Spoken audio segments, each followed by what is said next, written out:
Bienvenidos a Choluleando con Inés Madrigal.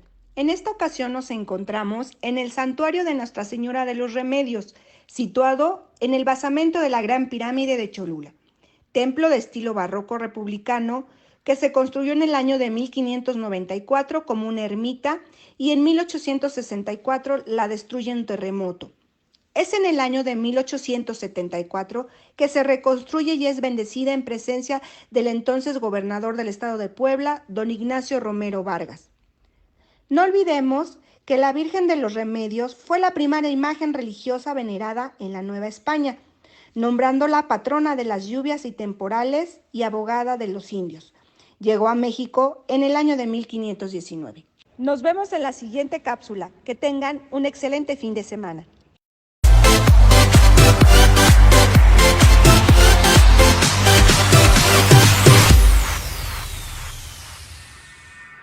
Hola amigas y amigos, yo soy Julio Valderas y esto es Desde la Oscuridad, un programa con una perspectiva macabra y sombría sobre el mundo y sus personajes. Espero que lo disfruten.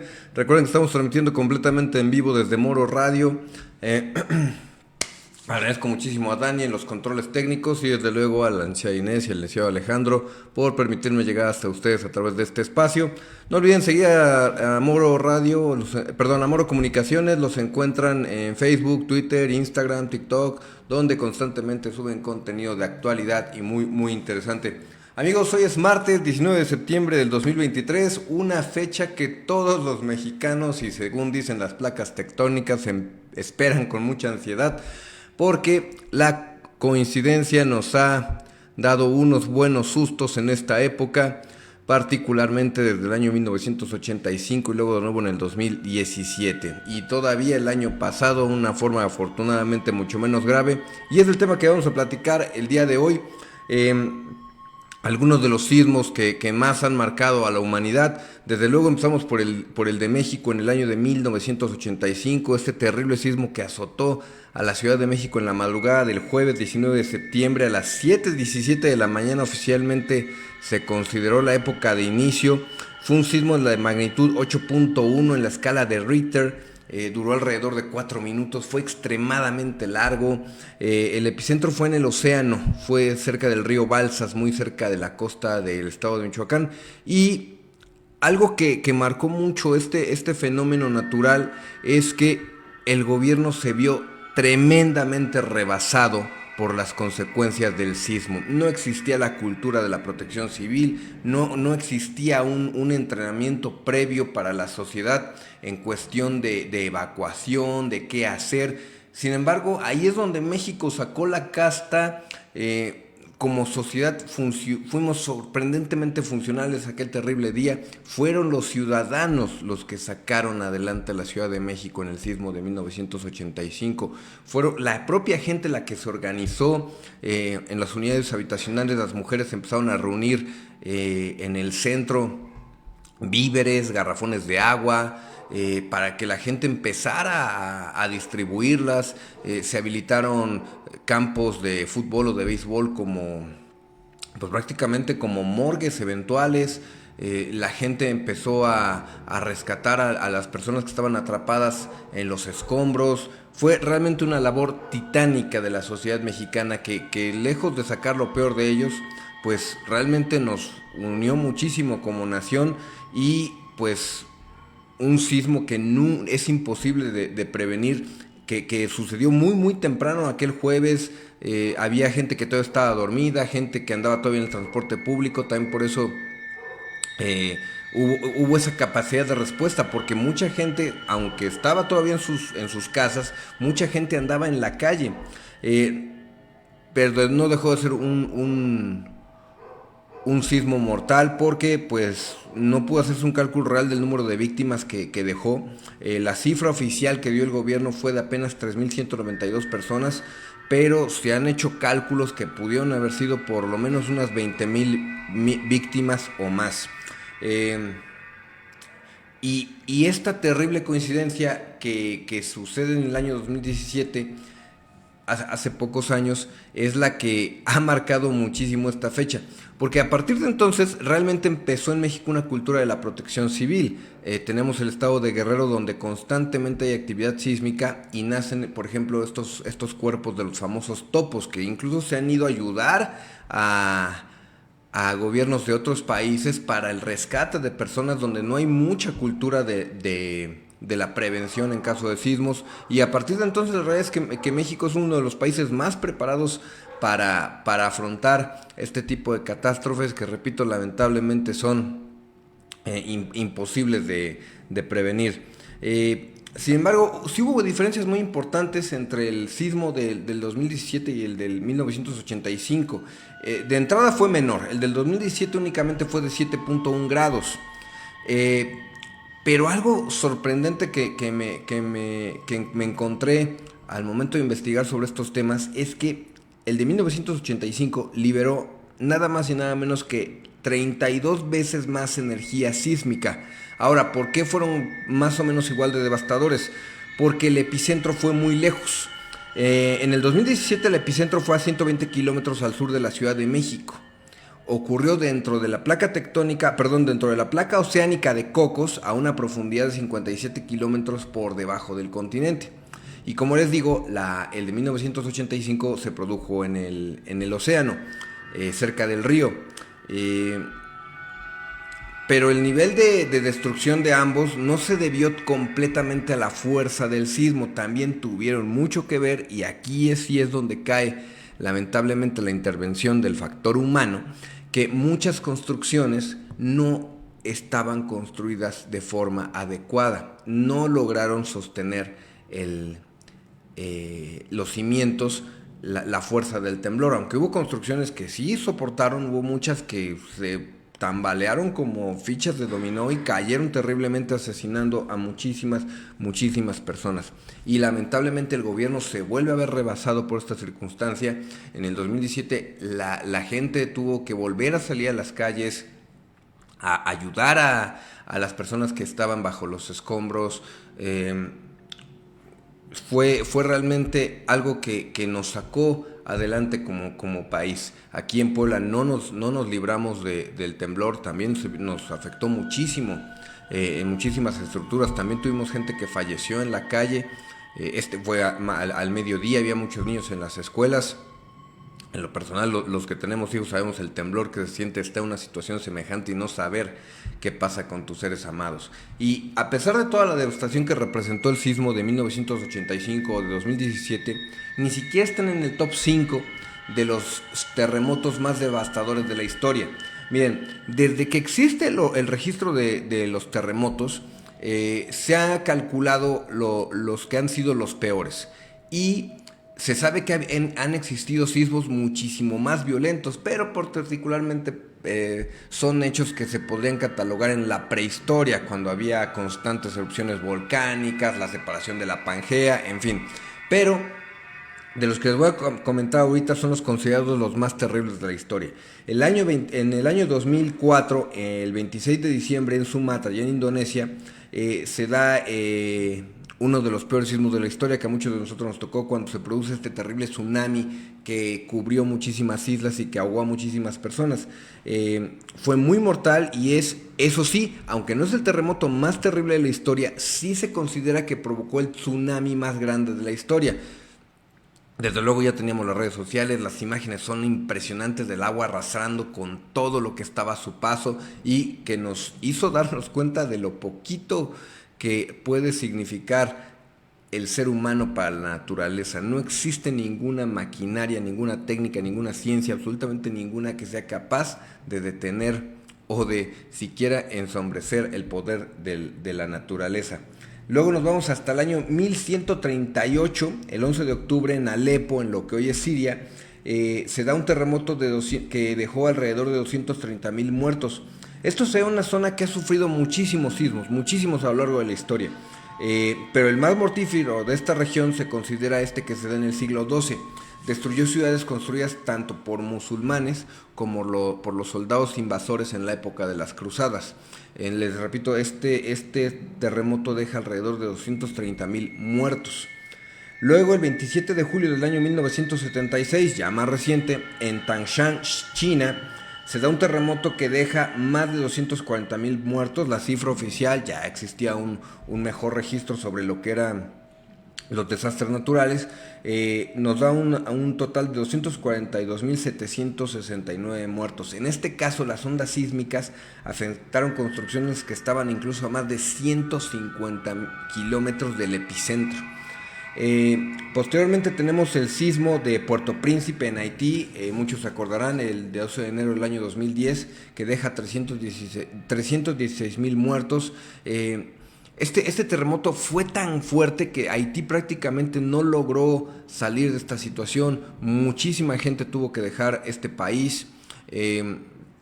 Mucha gente el gobierno nunca salió adelante de este problema. Hubo un cambio de gobierno que siguió lidiando con las afectaciones del sismo. La ayuda internacional fue vital para que la gente pudiera reconstruir casas, tener comida, los niños tuvieran lugares donde refugiarse, porque fue un terremoto que prácticamente cambió a esta pequeña nación. Este terremoto fue tan fuerte que se sintió incluso en República Dominicana, Cuba, Puerto Rico, Colombia, Venezuela, e incluso llegó a sentirse en el sur de Estados Unidos. Fue muy, muy fuerte. Y finalmente tenemos el que es considerado el sismo más grave de la historia, el más mortífero, el del 23 de enero del año 1556 en la provincia de Shaanxi, no sé si lo pronuncio bien, en China. Este terremoto deja nada más y nada menos que 830,000 muertos aproximadamente. Se registraron daños a más de 800 kilómetros alrededor. Fue tan violento y tan fuerte que hubo estructuras que no solamente se cayeron, sino que todavía en el suelo sufrieron daños. Entonces, no se sabe mucho sobre este sismo, lógicamente por todo lo que destruyó cuando sucedió, pero sí se sabe que es considerado, por lo menos desde la historia de los registros humanos, que es el terremoto más terrible de la historia, este que se da en China en el año de 1556. Si se dan cuenta, realmente no hay un patrón, no hay un parámetro sobre las fechas, sobre los lugares. Desde luego que geográficamente hay lugares que se prestan más para la actividad sísmica, pero es imposible anticipar un terremoto. Es posible que exista alguna forma de hacerlo, pero la realidad es que el ser humano todavía no alcanza la tecnología para descubrirlo. Mientras tanto, hay que tener una conciencia y una mentalidad de anticiparse, de protección civil, de hacer estructuras adecuadas que sean capaces de soportar un terremoto. En fin, el ser humano todavía tiene muchísimo, muchísimo que aprender de la naturaleza y no ser soberbios, porque somos una cosita mínima para el poder de la tierra. Bueno, amigos, cambiando de tema, y también algo que me sorprendió mucho que estuviera relacionado con la fecha de nuestro programa, es, ustedes saben, los que a algunos incluso les tocó verlo, el 2 de octubre del año 1968 se da la matanza de Tlatelolco. Siempre se ha argumentado que la razón por la que se da este terrible acontecimiento de la historia moderna de México es porque los estudiantes habían alcanzado ya niveles muy altos de resistencia y que se aproximaban las Olimpiadas de 1968 en México, y que el gobierno tenía que sacarlas adelante como diera lugar, y es así como Gustavo Díaz Ordaz pues da la terrible orden de la matanza de Tlatelolco. Pero el contexto histórico es bastante interesante y es mucho más profundo. Miren, Gustavo Díaz Ordaz gana las elecciones presidenciales en 1964. En ese entonces ni de chiste se imaginaba el movimiento que se estaba formando. Díaz Ordaz era un presidente sumamente autoritario, muy, muy conservador además, muy defensor de las buenas costumbres, y una de las cosas que marcaron su estilo tan autoritario para gobernar fue que un periódico da la nota sobre un evento político y al mismo tiempo da la nota sobre un zoológico. Dicen que por un error tipográfico se intercambiaron los pies de las imágenes. y la frase que estaba debajo de la nota de los políticos decía: se enriquece el zoológico. Suena muy poco probable que este error no haya sido intencional. Como quiera que sea, digo, no es algo nuevo que la prensa haga sátira o burla de algunos eventos políticos, pero la decisión que tomó Díaz Ordaz fue la de cerrar el periódico. Realmente un tipo muy, muy autoritario que no permitía que nadie se le subiera las barbas. En algún momento de su sexenio se publica la famosa obra de Los hijos de Sánchez, un libro que habla sobre los problemas de una familia de una colonia popular, de bajos recursos económicos y todas las penurias que tiene que pasar, abordadas hasta cierto punto de una forma también un poquito satírica, de humor, con la que muchísimos mexicanos nos podemos identificar, porque habla de los problemas que tiene que pasar una familia pobre en una colonia popular, con lo que muchos de nosotros nos identificamos. Pero Gustavo Díaz Ordaz la tachó de falsa, de que aquí en México todo está bien, ¿no es cierto lo que ustedes dicen? Y exigió que se corriera al director de esta editorial, una editorial que había publicado obras de Juan José Arreola, de Juan Rulfo, de Octavio Paz. O sea, verdaderamente entendían de lo que era la literatura latinoamericana. Pero en fin, esto marcaba mucho cómo iba a ser la actitud de Gustavo Díaz Ordaz durante todo su sexenio. Pero para colmo, le toca la época más liberal del siglo pasado, porque nace el movimiento hippie en los años 60 y alcanza su mayor auge en los años 70. Una rebeldía con una causa aparente, un mensaje de amor y paz en general bastante positivo, pero que también representaba mucha rebeldía, estar en contra del sistema, estar en contra de la guerra. Una rebelión contra los temas establecidos, la liberación sexual, una revolución también cultural que se reflejó mucho en el arte, en la música particularmente, en la moda. Entonces, como los jóvenes, que en ese momento eran tratados como una minoría, como un sector que no tenía que ser muy tomado en cuenta en referente a sus opiniones y a sus expresiones, pues los adultos, los conservadores y en general la gente que gustaba de las buenas costumbres, pues simpatizaba con el gobierno de Díaz Ordaz. Entonces realmente Díaz Ordaz no dejaba de tener popularidad entre los mexicanos, pero el sector juvenil, que empezaba a tomar mucha fuerza, pues fue el que marcó ahí una pauta, marcó un antes y un después. En realidad, los Juegos Olímpicos parecían ser un movimiento acertado, pero esto no lo decide Díaz Ordaz. Realmente los Juegos Olímpicos ya se venían planeando desde el sexenio anterior, y Gustavo Díaz Ordaz en realidad no estaba de acuerdo con que se celebraran en México. Él consideraba que había otras prioridades, los consideraba un poquito innecesarios, también los consideraba caros, y él quería tener un gobierno un poquito más enfocado en la economía, en el progreso tecnológico, industrial, etcétera. Entonces, pues realmente él no quería los Juegos Olímpicos, pero no pudo evitarlos, se tenían que llevar a cabo. Realmente el crecimiento económico de México en esta época no fue malo, estábamos bastante bien económicamente, había muy buenas posibilidades para todos los jóvenes que salían de las carreras, la UNAM había tomado muchísima fuerza. Entonces realmente el panorama político sí permitió que Gustavo Díaz Ordaz se enfocara en temas no tan centrales, más que estaban representando algo contrario a lo que era su personalidad como presidente, esa rebeldía de la que él no era muy enemigo. Le preocupaba mucho que su hijo saliera hippie o se viera afectado por esas inmoralidades tan mal vistas de la época. En fin, si algo hay que reconocer de este señor es que le fue fiel a su estilo de principio a fin. Desgraciadamente sus decisiones afectaron a muchísimas familias. Algo interesante que también se da sobre esta época es que él ya no tuvo que lidiar con muchos líderes sindicales ni con los sindicatos. Había muchos que incluso todavía estaban presos por gobiernos anteriores en el temible Palacio Negro de Lecumberri, esta cárcel tan famosa de la Ciudad de México, de la que ya tendremos oportunidad de platicar en otro programa, porque también vale mucho la pena profundizar sobre este lugar. En fin, en el año de 1964, todavía con Adolfo López Mateos, sucede algo que se puede considerar el movimiento precursor del movimiento estudiantil del año 1968.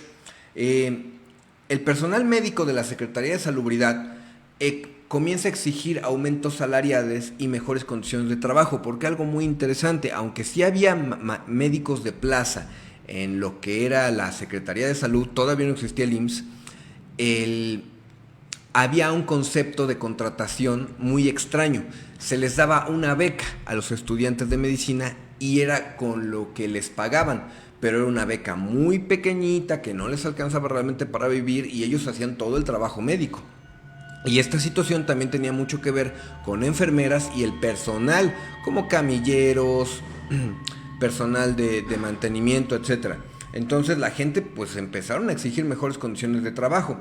Y en el hospital 20 de noviembre empezaron a amenazar con una huelga porque se enteraron que no les iban a pagar el aguinaldo ese año.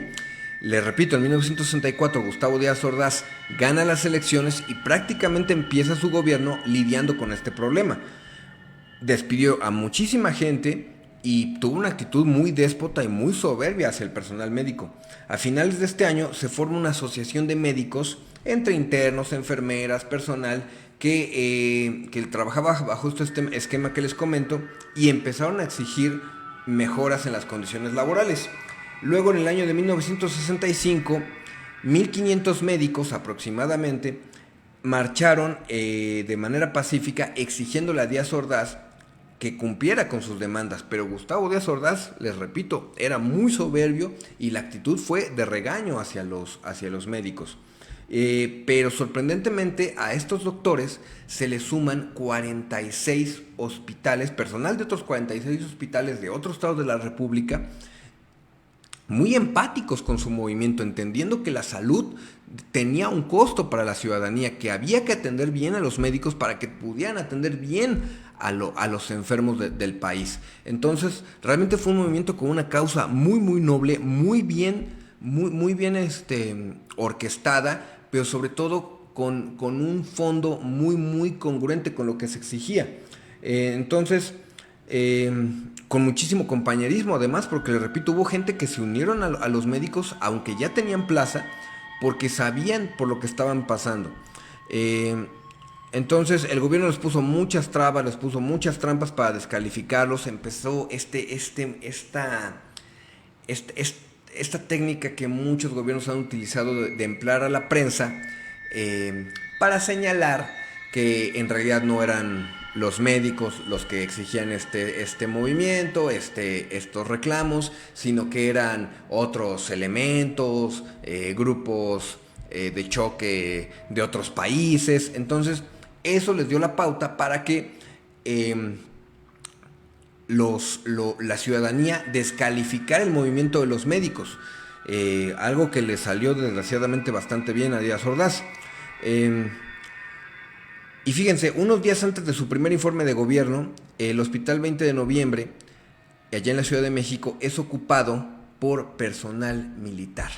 Desplazan al personal médico y durante un periodo, médicos militares y soldados atendieron el Hospital 20 de Noviembre en la Ciudad de México. Yo sé que muchos de ustedes están identificándose con otros eventos de la historia de nuestro país. Recuerden que la historia es cíclica. Entonces, es un hecho obligado que la historia se repite. Ya depende del ser humano lo que sea capaz de aprender de esa historia para no repetir. Pero lamentablemente estoy hablando de los años 60 y con una serie de eventos que fueron marcando poco a poco la pauta para esa culminación tan terrible con lo que pasó el 2 de octubre del año 68.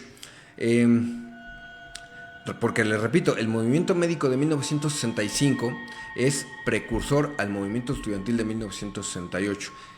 En general terminó bien porque no hubo violencia o no hubo mucha violencia hacia los médicos, pero muchos fueron despedidos, incluso no pudieron volver a trabajar en hospitales de gobierno, pero pues algunos al final sí lograron sus bases, algunos lograron una mejora en las condiciones de trabajo. Finalmente nace el Instituto Mexicano del Seguro Social, que ya desde luego en otro gobierno, mucho más adelante, que revolucionó mucho el sistema de salud en México. Pero esto no pasó desapercibido para los jóvenes, obviamente en particular para los estudiantes de medicina, que dijeron, oigan, cuando nos organizamos, cuando nos manifestamos, cuando hacemos las cosas organizados, logramos que la gente nos voltee a ver y logramos que el gobierno nos haga caso. Entonces, el movimiento estudiantil empieza a tomar un poco más de fuerza. Hay dos eventos históricos, en los que casi siempre te lo dicen en la universidad, que se consideran un poquito los precursores del 2 de octubre del 68. Uno es los movimientos estudiantiles en Francia, cuya raíz es un poquito extraña porque en Francia lo que exigen los estudiantes, a manera de protesta, es que se les permita compartir habitaciones y dormitorios con las mujeres. Y así, de esa forma nace el movimiento de estudiantil en Francia en el año 1968. Y ya de forma local ocurre algo muy, muy extraño, pero no sería extraño si no fuera en México. Se da un partido de fútbol americano, un partido de tochito, entre una prepa y estudiantes del Politécnico y de la UNAM. Ya saben que estas dos universidades siempre han tenido pique, siempre han tenido rivalidad. Entonces, en este partido de tochito, que se da allá en la Ciudad de México de forma callejera, llega a los golpes, la violencia se desata bastante y entonces tienen que intervenir la policía. Esto fue lo que llamó la atención del gobierno porque ya se dieron cuenta de que la violencia era una opción para los jóvenes y obviamente tenían que responder con violencia. Entonces, pues ese fue el primer acto de violencia que empezó que marcó la pauta para el movimiento del 2 de octubre. Pero sí hubo otro movimiento estudiantil en el año de 1966 allá en la ciudad de Morelia, que fue como una especie de 2 de octubre pero chiquito. Hubo reclamos por parte de estudiantes por el alza de las tarifas en el transporte público. En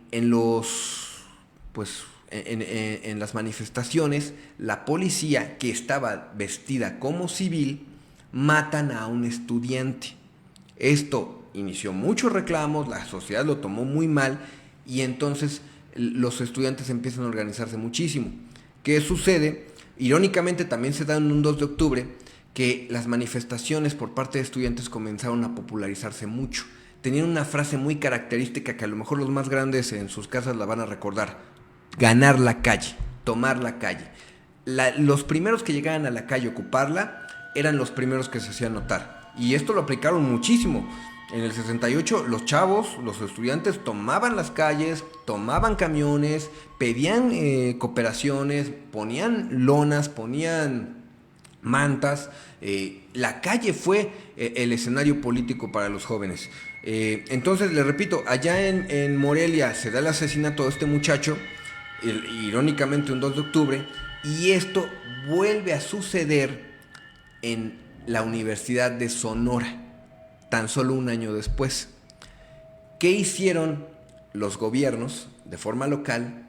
A través del ejército, tomar las oficinas universitarias, lo que también fue muy mal visto por la sociedad y desde luego por los propios estudiantes y también por las universidades, porque consideraban que ellos estaban haciendo un trabajo que no les correspondía, porque ellos eran los docentes. Entonces, les repito, se da esto en Morelia, luego se da en Sonora y lamentablemente ahí se puede decir que inició el movimiento estudiantil de 68.